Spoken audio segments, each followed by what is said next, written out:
നമ്മൾ നേരത്തെ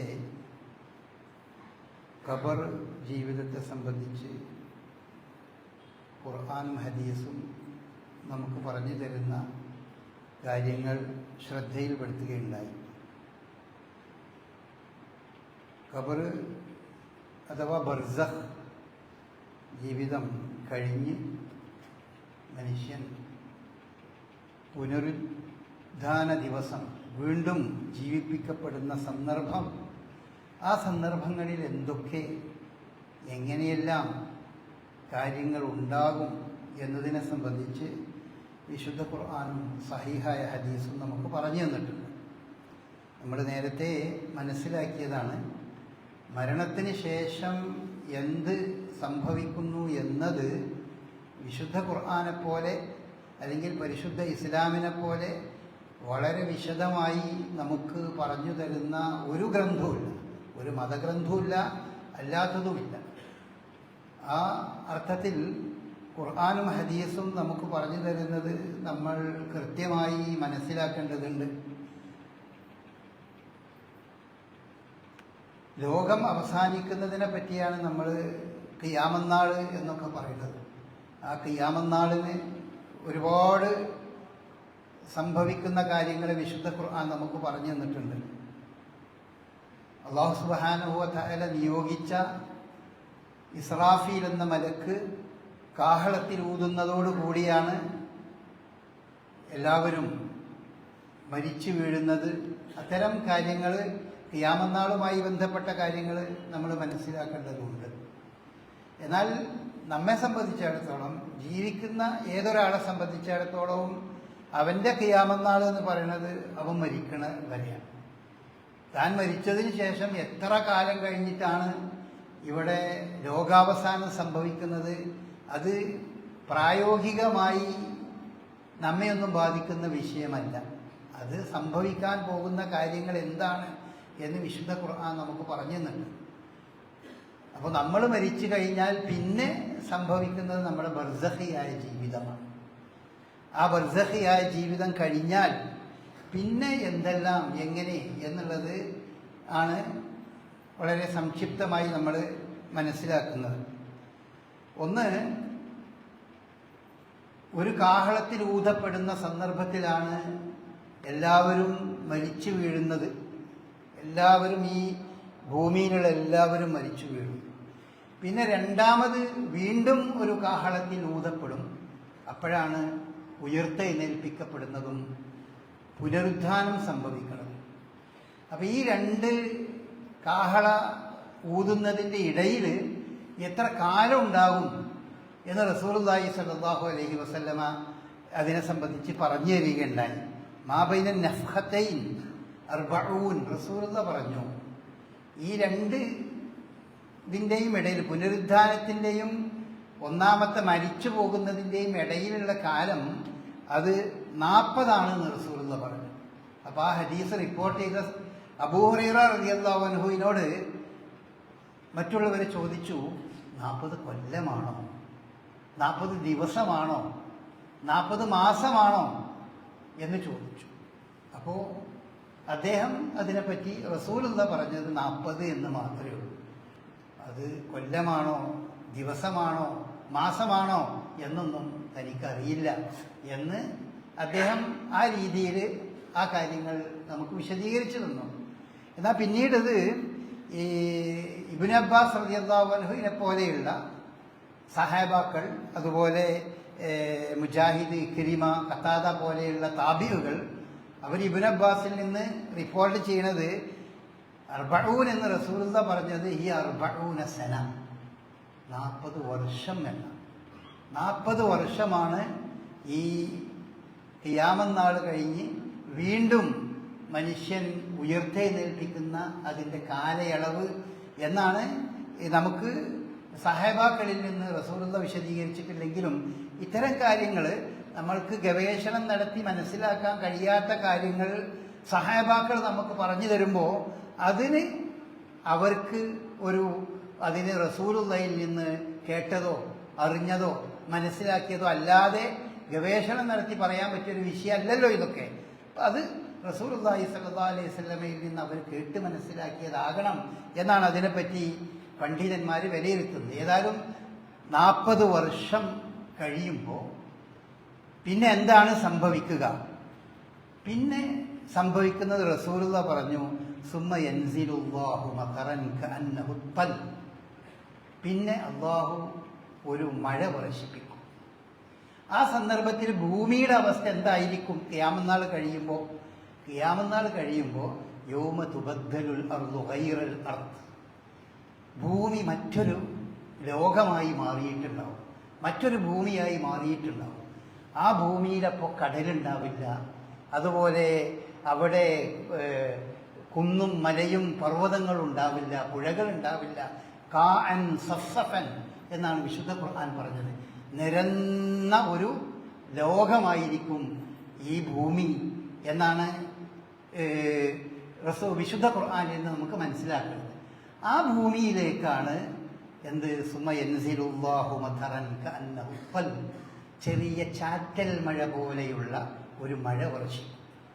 ആ ചാറ്റൽ മഴ പോലെയുള്ള മഴ വർഷിച്ചു കഴിയുമ്പോൾ എന്തുണ്ടാകും? ഫതംബുതു ഫീഹി അജ്സാദുന്നാസ്, ഭൂമിയുടെ അടിയിൽ നിന്ന് മറമാടപ്പെട്ട, അല്ലെങ്കിൽ ഭൂമിക്കടിയിൽ മറമാടപ്പെട്ട മനുഷ്യന്റെ ശരീരങ്ങളൊക്കെ അവിടെ രൂപപ്പെടാൻ തുടങ്ങും. അതിൻ്റെ ഉള്ളിൽ അത് രൂപപ്പെട്ടു വരും.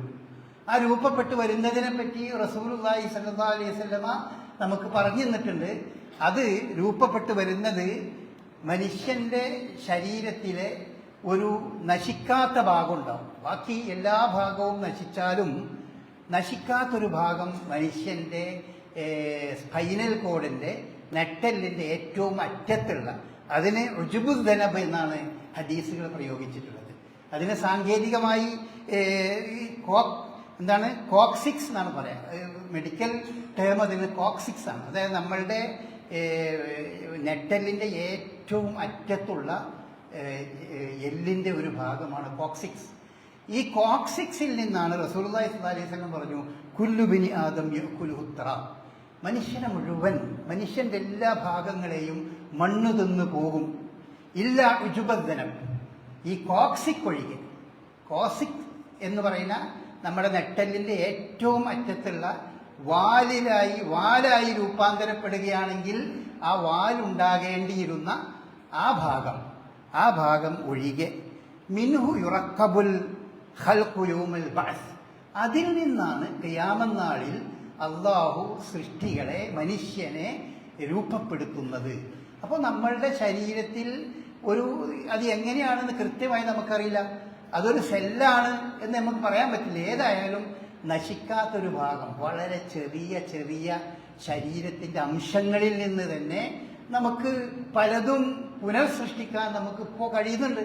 ആധുനിക കാലഘട്ടം നമ്മൾ പരിശോധിച്ച് നോക്കിയാൽ വളരെ ചെറിയൊരു അംശം കിട്ടിയാൽ തന്നെ അതിൽ നിന്ന് തന്നെ ചെടികൾ ഉണ്ടാക്കാൻ കഴിയും. അതുപോലെ തന്നെ പല ജീവജാലങ്ങൾക്കും ജന്മം നൽകാനൊക്കെ ഇവയുടെ ചെറിയ അംശങ്ങളിൽ നിന്ന് സാധിക്കും. അപ്പം അത് അള്ളാഹു സുബ്ഹാനഹു വ തആല മനുഷ്യന് തന്നെ അതൊക്കെ ഗവേഷണം നടത്തി കണ്ടെത്തി മനസ്സിലാക്കാനുള്ള കഴിവ് അവന്റെ ബുദ്ധിക്ക് തന്നെ നൽകിയിട്ടുണ്ട്. ആ അള്ളാഹു സുബ്ഹാനഹു വ തആലയെ സംബന്ധിച്ചിടത്തോളം ഈ ഉജുബുദ്ദനബിൽ നിന്ന് മനുഷ്യനെ വീണ്ടും ഒരു പുനഃസൃഷ്ടിക്കുക എന്നുള്ളത് ഒരു പ്രയാസരഹിതമായ കാര്യമാണ്. അത് വിശുദ്ധ ഖുർആൻ പല സ്ഥലങ്ങളിലും പറഞ്ഞിട്ടുണ്ട്. നേരത്തെ നിങ്ങളെ സൃഷ്ടിച്ച അള്ളാഹു, ഒന്നുമില്ലായ്മയിൽ നിന്ന് നിങ്ങളെ സൃഷ്ടിച്ച അള്ളാഹുവിന് ഈ ഒരു ചെറിയ വസ്തുവിൽ നിന്ന് നിങ്ങളെ സൃഷ്ടിക്കാൻ എന്ത് പ്രയാസമുള്ളത്, അതൊന്ന് നിങ്ങൾക്ക് ആലോചിച്ചുകൂടെ എന്ന് പറയുന്നുണ്ട്. കാരണം റസൂലുള്ളാഹി സ്വല്ലല്ലാഹു അലൈഹി വസല്ലമയുടെ കാലത്ത് അവിശ്വാസികളായ ചില ആളുകൾ നുരുമ്പിയ എല്ലിങ്ങനെ കയ്യിലിട്ട് തിരുമ്മിയതിന് ശേഷം ഇങ്ങനെ ഊതി പറപ്പിച്ചിട്ട് അവര് മുസ്ലിങ്ങളോട് ചോദിക്കും, ഇതിനൊക്കെ രണ്ടാമതും ജീവിപ്പിക്കുക എന്ന് പറഞ്ഞാൽ ഇതൊക്കെ നടക്കണ കാര്യമാണോ? എന്ത് കെട്ടുകഥകളാണ് നിങ്ങളിവിടെ പറയണത്? നമ്മളെ നാട്ടിലെ നിരീശ്വരവാദികളും എക്സ് മുസ്ലിങ്ങളൊക്കെ പറയുന്ന അതേ വാദം തന്നെ, അതിൻ്റെ അപ്പുറത്തേക്കൊന്നുമില്ല. അപ്പൊ അതൊക്കെ അവര് സഹാബാക്കളൊക്കെ അത് അപ്പോൾ മനസ്സിൽ പാവം സാധുക്കള് എന്നേ അവർക്കൊക്കെ മനസ്സിൽ തോന്നിയിട്ടുണ്ടാവുള്ളൂ. നമുക്കിപ്പോൾ അത്രയൊക്കെ തന്നെ തോന്നുന്നുള്ളൂ. ഇങ്ങനെ ദൈവമൊന്നുമില്ല, രണ്ടാമത് പുനരുദ്ധാനം ഉണ്ടാവൂല, ഇങ്ങനെയൊന്നും സംഭവിക്കൂല എന്നൊക്കെ പറയുന്ന ആളുകളുടെ വർത്തമാനം കേൾക്കുമ്പോൾ ഒരു വിശ്വാസിയെ സംബന്ധിച്ചിടത്തോളം പാവം, സാധു എന്നതിൽ കവിഞ്ഞ് അതിനപ്പുറം അവന് അതിനെ പ്രതികരിക്കേണ്ട ആവശ്യമില്ല. അത്രയും വിശ്വാസിക്ക് ഉറപ്പുള്ള ഒരു സംഗതിയാണ്, നമുക്ക് ഉറപ്പുള്ള ഒരു സംഗതിയാണ് നമ്മൾ വീണ്ടും സൃഷ്ടിക്കപ്പെടും എന്നുള്ള കാര്യം. അത് പുനർസൃഷ്ടിക്കപ്പെട്ടിട്ടില്ലെങ്കിൽ ഈ ജീവിതത്തിന് തന്നെ ഒരർത്ഥം. മനുഷ്യന് ഈ ജീവിതത്തിൽ നീതി എന്നത് ഈ ജീവിതത്തിൽ ഇല്ലാത്ത ഒന്നാന്ന് പറയേണ്ടി വരും. അങ്ങനെ ഒരുപാട് വശങ്ങൾ അതിലുണ്ട്.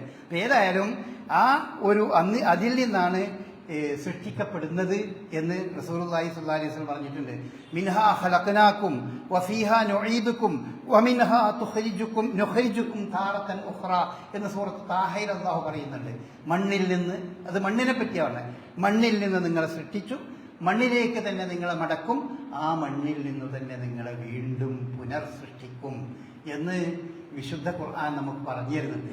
അപ്പൊ ആ മണ്ണിലുള്ള, അപ്പൊ എങ്ങനെയാണ്, ചില ആളുകളൊക്കെ പറയും ആകാശത്ത് വെച്ച് അല്ലെങ്കിൽ ചന്ദ്രനിൽ വെച്ചോ മറ്റു ഗോളങ്ങളിൽ വെച്ചോ ഒക്കെ മരിച്ചുപോയ മനുഷ്യന്മാര്, ധൂളിയാക്കപ്പെട്ട മനുഷ്യന്മാര്, അവരെങ്ങനെ ഈ ഭൂമിയിൽ അവരുടെ അംശങ്ങൾ എങ്ങനെ ഉണ്ടാകും? വല്ലാഹു അഅലം, നമുക്കറിയില്ല. പക്ഷേ ഇതൊക്കെ ഈ പറഞ്ഞതൊക്കെ ഈ ഒരു ചെറിയ ചാറ്റൽ മഴയിൽ ഈ അന്തരീക്ഷത്തിലും ഈ ലോകത്തിന്റെ ഏത് ഭാഗങ്ങളിലുള്ള എന്തെങ്കിലും അംശങ്ങൾ അവിടെ ബാക്കിയുണ്ടോ അതൊക്കെ ഈ ഭൂമിയിലേക്ക് തന്നെ മടങ്ങി വരും. അതാണ് വഫീഹാ നുഈദുകും, നിങ്ങളെ ഈ ഭൂമിയിലേക്ക് തന്നെ അല്ലാഹു മടക്കിക്കൊണ്ടുവരും. എന്നിട്ട് വമിൻഹാ നുഖ്രിജുകും, അവിടുന്ന് നിങ്ങളെ പുറത്തേക്ക് കൊണ്ടുവരും. അപ്പോ സുമ യൻസിലുല്ലാഹു മതറൻ കഅന്നഹു തൽ, ഒരു ചാറ്റൽ മഴ. ചാറ്റിപ്പൽ എന്നൊക്കെ പറഞ്ഞാൽ ഈ മഴക്കാലം ഇങ്ങനെ അവസാനിക്കുമ്പോൾ ഈ ഇലകളുടെ മുകളിലൊക്കെ ഇങ്ങനെ ഒരു ചെറിയ ചെറിയ പിന്നെ ഒരു നനവുണ്ടാക്കുന്ന രീതിയിലുള്ള മഴ, ആ ജാതി മഴ എന്ന് വരെ പറഞ്ഞിട്ടുണ്ട്. ഫതംബുതു ഫീഹി അജ്സാദുന്നാസ്, അവിടെ മനുഷ്യ ശരീരം അവിടെ രൂപപ്പെട്ടുണ്ടാകും. ആ രൂപപ്പെട്ടുണ്ടാകുന്നതിനെ പറ്റി റസൂലുള്ളാഹി സ്വല്ലല്ലാഹി അലൈഹി വസല്ലം പറഞ്ഞിട്ടുള്ളത് ഫതംബുതു മിൻഹു അജ്സാദുന്നാസി കമാ തംബുത്തുൽ ബഖൽ, ഈ ചീരച്ചെടി ഉണ്ടല്ലോ, ചെറിയ ചെടികളൊക്കെ രൂപപ്പെടുന്നത് പോലെ, മണ്ണിനടിയിൽ അവ രൂപപ്പെടുന്നത് പോലെ ഈ ഉജുബുദ്ദനബിൽ നിന്ന് മനുഷ്യൻ, നമ്മൾ ഓരോരുത്തരും നമ്മളുടെ ശരിയായ രൂപത്തിലേക്ക് മടങ്ങി വരും. എന്നിട്ട് നമ്മൾ ഈ മണ്ണിനടിയിൽ ആ ഒരു രീതിയിൽ അങ്ങനെ മണ്ണിനടിയിൽ നമ്മൾ എല്ലാവരും മടങ്ങിയെത്തും. എല്ലാവരും ലോകത്തിന്റെ പല ഭാഗത്തും പല രീതിയിലും മരിച്ചുപോയ മനുഷ്യരൊക്കെ ഈ മണ്ണിനടിയിൽ രൂപപ്പെട്ട് രണ്ടാമതും ഇതേ ശരീരത്തോടുകൂടി ഇതേ രൂപത്തിൽ അവർ വീണ്ടും പുനഃസൃഷ്ടിക്കപ്പെടും. പുനഃസൃഷ്ടിച്ചു കഴിഞ്ഞതിന് ശേഷം, അതിനുശേഷമാണ് എന്തുണ്ടാകുന്നത്? വീണ്ടും ഒരു കാഹളം ഊതപ്പെടും. വീണ്ടും ഒരു കാഹളം ഊതപ്പെടുമ്പോഴാണ് ഫൈദാഹും ഖിയാമൻ യൻദുറൂൻ, ഓരോരുത്തരും ഇങ്ങനെ നോക്കിയിട്ട് ആ ഭൂമിയിൽ നിന്ന് ഇങ്ങനെ മുളച്ചു വരും. ആ മുളച്ചു വരുന്ന രീതിയെ പറ്റി നമുക്ക് മറ്റു ചില സ്ഥലങ്ങളിൽ പറഞ്ഞിട്ടുണ്ട്. റസൂലുള്ളാഹി സ്വല്ലല്ലാഹി അലൈഹി വസല്ലം പറഞ്ഞിട്ടുണ്ട്, ഈ ഈയാമ്പാറ്റകളെ പോലെ, പാറ്റ പൊടിയുന്നത് കണ്ടില്ലേ നമ്മൾ? മണ്ണിൽ പാറ്റ പൊടിയുന്നത് കണ്ടിട്ടില്ലേ? അതുപോലെ മനുഷ്യരിങ്ങനെ ഭൂമിൻ്റെ ഉള്ളിൽ നിന്ന് പൊടിഞ്ഞ് പൊടിഞ്ഞ് പൊടിഞ്ഞു വരും എന്നാണ് ഒരു വിശദീകരണം വിശുദ്ധ ഖുർആൻ നമുക്ക് പറഞ്ഞു തരുന്നത്. മറ്റൊന്ന്, ചെടികൾ പൊങ്ങി വരുന്നത് നിങ്ങൾ പല വീഡിയോകളിലും അതിലൊക്കെ കണ്ടിട്ടുണ്ടല്ലോ. മണ്ണിൽ നിന്ന് ഇങ്ങനെ പൊങ്ങിയത് വരുന്ന ചെടികൾ, മണ്ണിനെ പിളർത്തി വരുന്ന, അതുപോലെ നിങ്ങൾ ഈ ഭൂമിയെ പിളർത്തി വരുമെന്നാണ്. റസൂലുള്ളാഹി സ്വല്ലല്ലാഹി അലൈഹി വസല്ലം പറഞ്ഞത് സുമ്മ തുഖ്റജൂന മിൻ ഖുബൂരിഹിം, അവരുടെ ഖബറിൽ നിന്ന് അവർ പുറത്തേക്ക് കൊണ്ടുവരും. കഅന്നഹും ജറാബുൻ മുൻതശിർ, ഇങ്ങനെ നിരന്ന് നടക്കുന്ന ഒരു വെട്ടുകിളികളെ പോലെ. അതാണ് പല പണ്ഡിതന്മാരും അത് നമ്മളെ സംബന്ധിച്ച് നമ്മുടെ കോണ്ടെക്സ്റ്റിൽ പറയുമ്പോൾ അതൊരു പാറ്റകൾ പൊടിഞ്ഞു വരുന്ന പോലെ, പാറ്റകൾ പൊടിഞ്ഞു വരുന്ന പോലെ ഉണ്ടാകും. യംഫുദൂന തുറാബൻ റുഊസിഹിം, അങ്ങനെ മണ്ണിനടിയിലാണല്ലോ, മണ്ണിനടിയിൽ നിന്ന് അവിടെ രൂപപ്പെട്ടുണ്ടായ നമ്മൾ ഓരോരുത്തരും മണ്ണിന് പുറത്തേക്ക് ഇങ്ങനെ വരുമ്പോൾ ഓരോരുത്തരും അവനവൻ്റെ തലയിൽ നിന്ന് മണ്ണിൻ്റെ പൊടി ഇങ്ങനെ തട്ടിക്കൊണ്ടാണ് വരിക.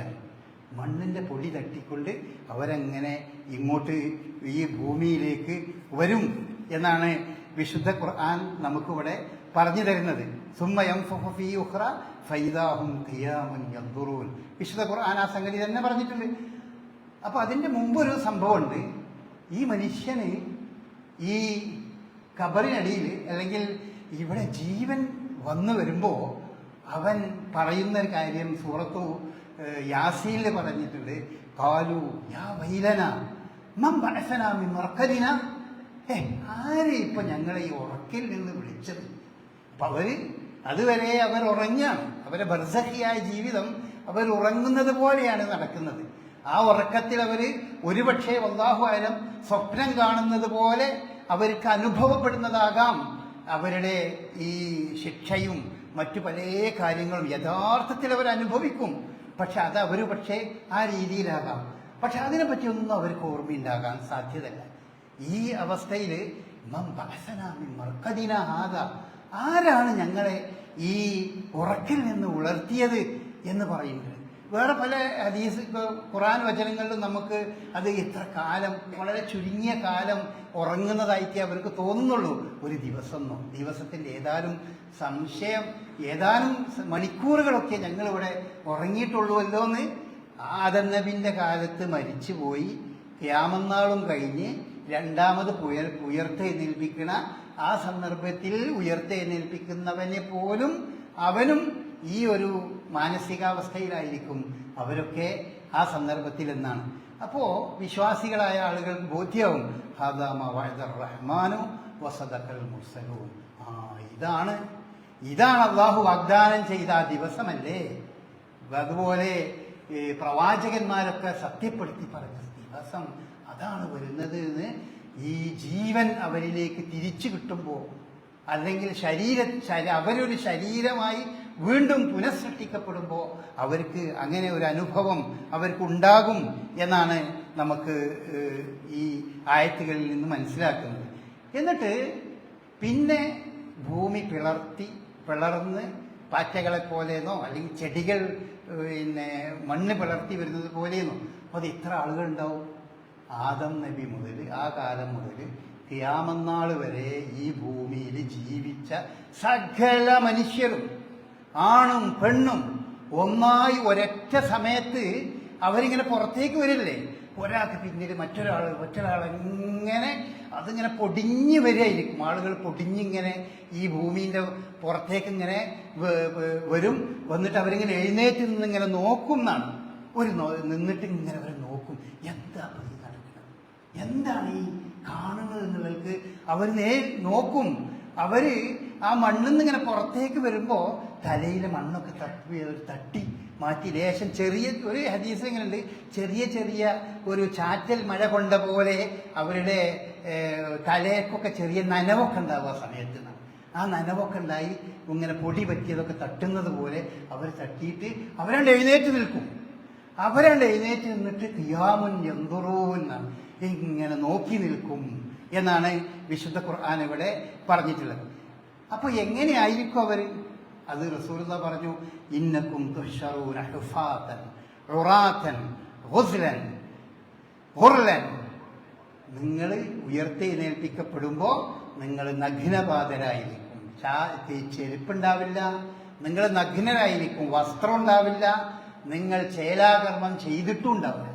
അപ്പൊ എങ്ങനെയാണോ സൃഷ്ടിക്കപ്പെട്ടത് അതേ രീതിയിൽ നമ്മളുടെ പ്രായത്തിൽ ഒരു പ്രത്യേക പ്രായത്തിലായിക്കൊണ്ട് എല്ലാവരും ഒരേ പ്രായത്തിലായിക്കൊണ്ട് ഉയർത്തെഴുന്നേൽപ്പിക്കപ്പെടും.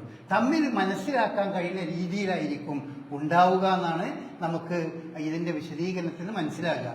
ഓരോരുത്തരും അവനവന്റെ പ്രായം, ചെറിയ കുട്ടികളാണെങ്കിലും അതുപോലെ മുതിർന്നവരാണെങ്കിലും ഒക്കെ എല്ലാവരും ഉയർത്തെഴുന്നേൽപ്പിക്കുന്ന സന്ദർഭത്തിൽ ഒരു പ്രത്യേക പ്രായത്തിലായിരിക്കും എല്ലാവരും ഉയർത്തെഴുന്നേൽപ്പിക്കപ്പെടുക. അങ്ങനെ നഗ്നപാതരായി ചേലാകർമ്മം നിർവഹിക്കാത്ത രീതിയിലാണ്. അപ്പൊ ആയിഷ റളിയല്ലാഹു പറഞ്ഞപ്പോ ആയിഷ റളിയല്ലാഹു വല്ലാത്ത അവര് പറഞ്ഞു, യാ റസൂലല്ലാഹി റിജാലു നിസാഉ ജമിഅൻ, ആണും പെണ്ണും ഒക്കെ ഒറ്റക്ക് എല്ലാവരും ഒപ്പാണോ ഇങ്ങനെ ഉയർത്തെഴുന്നേൽപ്പിക്കപ്പെടുക ചോദിച്ചപ്പോ അപ്പൊ അവര് എന്തൊരു ഭാഗവും അങ്ങോട്ടും ഇങ്ങോട്ടൊക്കെ കാണൂലേ? അപ്പൊ നബി സല്ലല്ലാഹു അലൈഹി വസല്ലം നല്ല അംറു അശദ്ദു മിൻ അൻ യഹുമ്മഹും ദാലിക, അതൊക്കെ ആ സന്ദർഭത്തിൽ അവർക്കുണ്ടോ അതൊക്കെ ഒരു പ്രശ്നം, അതിനെപ്പറ്റി ചിന്തിക്കാൻ പറ്റുന്ന സമയമാണോ ആയിഷ ആ സമയം എന്ന് റസൂലുള്ളാഹി സ്വല്ലല്ലാഹു അലൈഹി വസല്ലം അവരാലോചിച്ചത് അങ്ങനെയാണ്. വസ്ത്രമില്ലാതെ എങ്ങനെയാ അത് എഴുന്നേൽക്ക് ആണും പെണ്ണും ഒക്കെ എന്നാണ് അവരാലോചിച്ചു പോയത്. നബി സല്ലല്ലാഹു അലൈഹി വസല്ലം പറഞ്ഞ ആ സമയത്ത് അങ്ങനെ പിന്നെ റസൂൽ അതുപോലെ വിശദീകരിച്ചു. ആദ്യമായി ഭൂമി പിളർന്ന് ഈ ഭൂമിയിലേക്ക് എഴുന്നേറ്റ് വരുന്ന ആൾ ഞാനായിരിക്കും. റസൂലുള്ള പറഞ്ഞു, അന സയ്യിദു വൽദി ആദം, ഞാനാണ് ആദമിന്റെ മക്കളുടെ നേതാവായിരിക്കും ഞാൻ യൗമൽ ഖിയാമ, ഖിയാമത്ത് നാളിൽ. വഅവ്വലു മൻ യുൻഷഖു അൻഹുൽ ഖബർ, ആദ്യമായി ഖബർ പിളർത്തി വരുന്ന പുറത്തു വരുന്ന ആളും അതും ഞാനായിരിക്കും എന്ന് റസൂലുള്ള പറഞ്ഞു. അപ്പോൾ നബി സല്ലല്ലാഹു അലൈഹി വസല്ലമയാണ് അങ്ങനെ ആദ്യമായി വരുന്നത്. പിന്നെ ആദ്യമായി വന്നിട്ട് പിന്നെ അവർക്ക് വസ്ത്രം നൽകപ്പെടും. അത് എപ്പോഴാണ് എങ്ങനെയാണ് എന്നൊന്നും കൃത്യമായി നമുക്ക് പറയാൻ പറ്റില്ല. അവർക്ക് ഈ പറഞ്ഞ മനുഷ്യർക്ക് വസ്ത്രം നൽകപ്പെടും. അതിൽ ആദ്യമായി വസ്ത്രം നൽകപ്പെടുന്ന ആള് ഇബ്രാഹിം അലൈഹി സ്വലാത്തു വസ്സലാമായിരിക്കും. അതും റസൂലുള്ളാഹി സ്വല്ലല്ലാഹു അലൈഹി വസല്ലം പറഞ്ഞു. ഇബ്രാഹിം അലൈഹി സ്വലാത്തു വസ്സലാം അങ്ങനെ ആദ്യം അദ്ദേഹത്തിന് വസ്ത്രം നൽകപ്പെടും എന്നാണ് നമുക്ക് പറഞ്ഞത്. അപ്പം അങ്ങനെ ഒരു അവസരം നമ്മെ എല്ലാവരെയും കാത്തിരിക്കുന്നൊരവസരമാണ്. ഇതാണ് ഖബറ് കഴിഞ്ഞ് ബർസഖ് കഴിഞ്ഞ് നമ്മൾ ഈ ഭൂമിയിൽ നിന്ന് രണ്ടാമതും പുനഃസൃഷ്ടിക്കപ്പെട്ട് നമ്മൾക്കുണ്ടാകാൻ പോകുന്ന അവസ്ഥ ഇതാണ് എന്നാണ് വിശുദ്ധ ഖുർആൻ പറഞ്ഞത്. പിന്നെ എന്തുണ്ടാകും? പിന്നെ ഈ വിശുദ്ധ ഖുർആൻ പറഞ്ഞതുപോലെ ഖുർആൻ പറഞ്ഞത് കഅന്നഹും യുസാഖൂന, പിന്നെ ആരോ അവരെ തെളിച്ച് കൊണ്ടുപോകുന്നതാണ്. പിന്നെ ഒരു മൈതാനിയിലേക്ക് ഈ മനുഷ്യന്മാർ മുഴുവൻ തെളിച്ചു കൊണ്ടുപോകും. കഅന്നഹും ഇലാ നുസുബിൻ യൂഫിദൂൻ എന്നാണ് വിശുദ്ധ ഖുർആൻ പറഞ്ഞത്. ഏതോ ഒരു ഫിനിഷിംഗ് പോയിന്റിലേക്ക്, ഒരു നാട്ടക്കുറിയിലേക്ക് അവരിങ്ങനെ തെളിക്കപ്പെടുന്നത് പോലെ അവർ വളരെ ശാന്തരായി മൂഖരായി ഒരു സംസാരമില്ലാതെ ഇങ്ങനെ പോകുന്നു. ആ പോകുന്ന അവസ്ഥയിൽ ഉണ്ടാകുന്ന കാര്യങ്ങൾ അതും റസൂലുള്ളാഹി സ്വല്ലല്ലാഹു അലൈഹി വസല്ലമയും വിശുദ്ധ ഖുർആനൊക്കെ നമുക്ക് ആ കാര്യങ്ങളും പറഞ്ഞിട്ടുണ്ട്. ഇപ്പോൾ ഖുർആൻ പറഞ്ഞത് സൂറത്ത് ഫൈദാഹും മിനൽ അജ്ദാസി ഇലാ റബ്ബിഹിം യൻസിലൂൻ എന്നാണ്. കുഴിമാടങ്ങളിൽ നിന്ന് അവർ ഇലാ റബ്ബിഹിം യൻസിലൂൻ, തൻ്റെ രക്ഷിതാവിങ്കലേക്ക് അവർ നടന്നു നീങ്ങുകയാണ്. നമ്മൾ പറഞ്ഞതുപോലെ ഇന്നാ ലില്ലാഹി വ ഇന്നാ ഇലൈഹി റാജിഊൻ എന്ന് പറഞ്ഞ പോലെ നമ്മൾ അല്ലാഹുവിലേക്ക് തന്നെ മടങ്ങിപ്പോകുന്നവരാണ്. അങ്ങനെ തൻ്റെ രക്ഷിതാവിൻ്റെ വിധി അതിലേക്ക് എല്ലാവരും എഴുന്നേറ്റ് നിന്ന് സ്റ്റഡിയായി നിന്ന് കഴിഞ്ഞതിന് ശേഷം പിന്നെ ഒരു പ്രൊസഷനാണ്. പിന്നെ ഇങ്ങനെ ഒരു വലിയ ജനസഞ്ചയം ഇങ്ങനെ നടന്ന് ലോകത്ത് ജീവിച്ച് മരിച്ച സകല മനുഷ്യന്മാരെല്ലാവരും ഒരൊറ്റ സംഘമായി ഒരു മൈതാനിലേക്ക് അങ്ങനെ നടന്നു പോകുന്ന ചിത്രമാണ് ഖുർആൻ നമുക്ക് പറഞ്ഞു തരുന്നത്. ആ മൈതാനത്തിന് പേരാണ് മഹ്ശർ എന്നാണ് എന്ന് പറയാൻ. മഹ്ശർ എന്ന് പറഞ്ഞ അർത്ഥം ആളുകളെല്ലാം ഒരുമിച്ച് കൂടുന്ന സ്ഥലം എന്നാണ്. ആ മഹ്ശറിൽ അവിടെ വന്നിട്ട് അവിടെ സ്റ്റക്കാണ്. അവിടെ നിന്നിട്ട് എല്ലാ മനുഷ്യരും അവിടെ ഇങ്ങോട്ട് എത്തും. അന്ന് പിന്നീട് ആ പോകുമായി ബന്ധപ്പെട്ട സംഗതിയും ഖുർആനും ഹദീസും ഒക്കെ നമുക്ക് പറഞ്ഞു തന്നിട്ടുണ്ട്. അത്തരം കാര്യങ്ങൾ ഇൻഷാ അല്ലാഹ് നമുക്ക് പറയാം. അല്ലാഹു അനുഗ്രഹിക്കുമാറാകട്ടെ.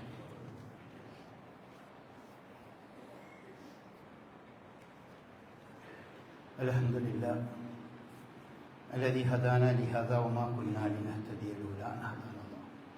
اللهم صل على محمد وعلى آل محمد كما صليت على إبراهيم وعلى آل إبراهيم إنك حميد مجيد. أما بعد. അപ്പോൾ പ്രിയപ്പെട്ട സഹോദരന്മാരെ, സഹോദരികളെ, ജീവിതത്തിൽ യാതൊരു സംശയവുമില്ലാതെ സംഭവിക്കാൻ പോകുന്ന കാര്യങ്ങളാണ് മരണവും മരണത്തിന് ശേഷമുള്ള ഓരോ കാര്യങ്ങളും. അത് അവിടെ ആണ് നമ്മൾ വിജയിക്കേണ്ടത്, അതിനാണ് നമ്മൾ ശ്രമിക്കേണ്ടത്. അതാണ് കുല്ലു നഫ്സിൻ ദായിഖത്തുൽ മൗത്ത്, എല്ലാവരും മരിക്കും. വൈന്നമാ തുവഫൗന ഉജൂറക്കും യൗമൽ ഖിയാമ, ഖിയാമത്ത് നാളിൽ നിങ്ങൾക്ക് എല്ലാം പൂർത്തിയാക്കി തന്നെ നൽകപ്പെടും. ഫമൻ സുഹ്സിഹ അനിൻ നാരി, നരകത്തിൽ നിന്ന് മോചിപ്പിക്കപ്പെടുകയും വഉദ്ഖിലൽ ജന്ന, സ്വർഗത്തിൽ പ്രവേശിപ്പിക്കപ്പെടുകയും ചെയ്താൽ ഫഖദ് ഫാസ്, അവനാണ് വിജയിച്ചവൻ, അവൻ നേടി. വമൽ ഹയാത്തു ദുനിയ ഇല്ലാ മതാഉൽ ഗുറൂർ, ഈ ദുനിയാവ് എന്ന് പറയുന്നത് നിങ്ങളെ വഞ്ചിക്കുന്ന കുറേ വിഭവങ്ങൾ ഇവിടെ ഒരുക്കിയിട്ടുണ്ട്. അപ്പൊ അല്ലാഹു സുബ്ഹാനഹു വ തആല ദുനിയാവിൽ പലതരം കാര്യങ്ങളും നമുക്ക് ഒരുക്കിയിട്ടുണ്ട്. ആ ഒരുക്കിയതിൽ തന്നെ നമ്മൾ പൂണ്ടുപിടിച്ച് അതിൽ തന്നെയായി പഠിച്ചവനെയും മടക്കത്തെയും ഒക്കെ മറന്നുപോയാൽ മഹാനഷ്ടക്കാരുടെ കൂട്ടത്തിലായിരിക്കും നമ്മൾ ഉൾപ്പെടുക. അത്തരം കാര്യങ്ങളെപ്പറ്റി നമ്മൾ എപ്പോഴും ബോധവാന്മാരാകണം, ശ്രദ്ധിക്കണം, ജീവിതം സൂക്ഷ്മതയോടെ കൊണ്ടുപോകണം, സ്വർഗത്തിലേക്ക് എത്തണം, സ്വർഗമായിരിക്കണം നമ്മളുടെ ലക്ഷ്യം. ആ സ്വർഗത്തിൽ പ്രവേശിക്കാനുള്ള പ്രവർത്തനങ്ങൾ, അതിനുള്ള കർമ്മങ്ങൾ, അതിനുള്ള വിശ്വാസങ്ങൾ, അതിനുള്ള പെരുമാറ്റ രീതികൾ, അതിന് തടസ്സമാകാത്ത ജീവിത രീതികൾ, അതാണ് നമ്മൾ അവലംബിക്കേണ്ടത്. അല്ലാഹു അനുഗ്രഹിക്കുമാറാകട്ടെ.